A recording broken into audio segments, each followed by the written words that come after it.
Hey everyone, Chris Whitfield here for DMP Awnings. Today we're going to show you how to properly measure and install your new awning. Prior to submitting your order, you'll need to fill out the measurement template provided on the DMP Awning website.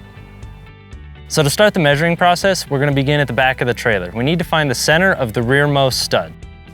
So to do that, we'll use these magnets. Now on this particular trailer, we have a 4-inch stud in the rear, so we can mount the bracket, the 2-inch side bracket, anywhere on that stud.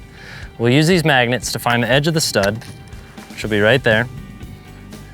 And the stud goes to here, and then we'll mark the center point. You'll see that on this particular trailer, we have a 1-inch trim piece at the back. So with the 4-inch stud, we have room to move the 2-inch bracket over to the right by 1 inch to avoid overlapping the white siding and the chrome trim. This is purely cosmetic, so if you have a 2-inch stud in the back, it's perfectly fine to overlap. The most important thing is to make sure that the bracket will be securely mounted to a stud. Now that we have our starting point at the rear of the trailer, we will find the location of our studs moving towards the front. Most trailers are 16 inches from the center of one stud to the next, and 96 inches apart is a good point to land each bracket. Measuring from one center point to the next, we want to verify that we do in fact have studs at 96-inch intervals. After you verify, make sure to record all of your measurements on the measurement template. Now that we have all of our measurements spread out 96 inches up to the front of the trailer, we have to find the unique measurement at the front. This one may not be 96 inches because of the bull nose of the trailer. As you can see here, there's no studs until right here, which is even with the start of the bull nose. The final measurement that we need to provide is at the rear of the trailer. What we need to do is take a measurement from the very top of the trailer to the ground, as well as a measurement from the bottom of the upper trim piece to the ground. The purpose of these measurements is to get the proper height of the awning and the proper A-frame spread measurement.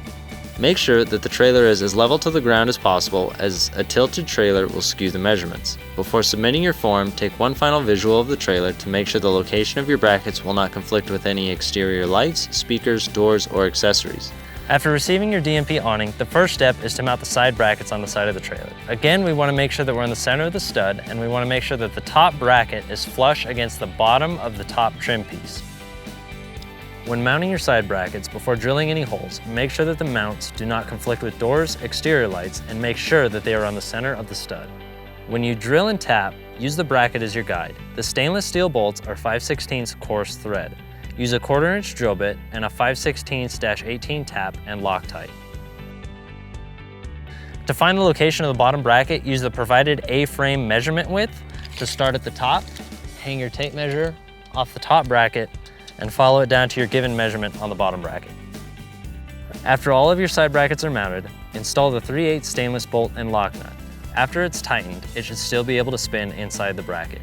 If you over-tighten, your A-frame mounts will not fall into place in the bracket. The final piece that needs to be permanently installed on the side of the trailer is the upper awning skirt track. This can go on top of the upper trim or on top of the trailer if necessary. Use self-tapping screws to install the track on the length of the trailer. Now that we have all the brackets mounted to the side of the trailer, it's time to install the awning. So as you install the pieces of your A-frame to the side of the trailer, first you'll get your pole hooked to the bracket, and then you'll pull this wire on the bottom to set the bracket into the pin.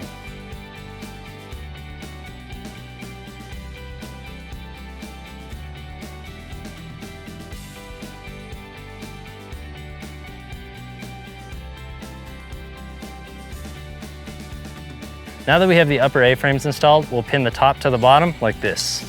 Make sure that when you install the pin, the latch goes underneath the bar so that it doesn't catch your canopy.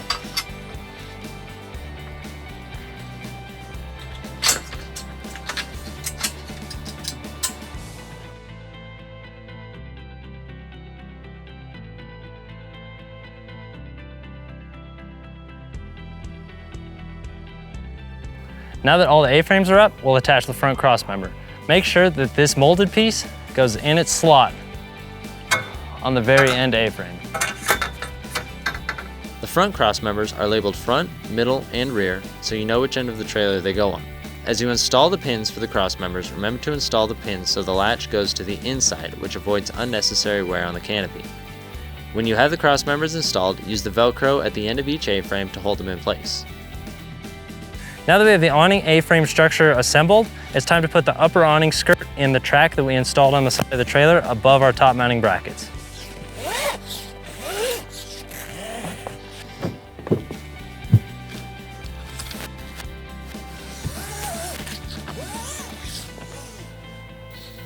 Once you have the awning skirt slid into the track at the top of the trailer, it's time to get out the main canopy. Locate the zipper side of the canopy and attach it to the skirt in the rail. Work your way from the rear of the trailer to the front until the entire canopy is attached by the zipper.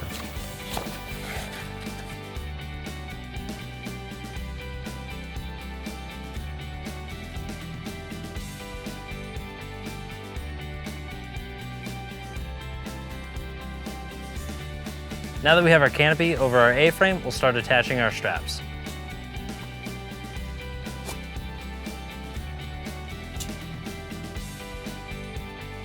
All right, everyone, that's the wrap-up of the measurement, install, and assembly of your new DMP awning. If you have any questions, go to www.dmpawnings.com.